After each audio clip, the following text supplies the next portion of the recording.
একটা বিশেষ তালাক আছে, ইশারায় তালাক, ইঙ্গিতে তালাক, আমরা অনেকের জানি না। সেটা হলো, ধরেন স্ত্রীর সাথে ঝগড়া লাগছে, আপনি স্ত্রীকে বললেন যে বের হয়ে যাও, তুমি, তোমার সাথে আর আমি সংসার করবো না, বারবার চলে যাও। ঝগড়াঝাটি চলতেছে, এর মধ্যে আপনি বললেন।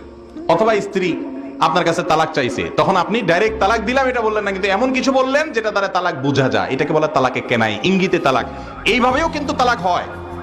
অতএব তালাক, ছেড়ে দেওয়া, এই সমস্ত কথা মুখের বাহির করবেন না। করজোড় করে বলি, এটা বাহির করার পর চোখে হাত দিয়ে কাঁদবেন, আফসোস করবেন, আর কাজ হবে না।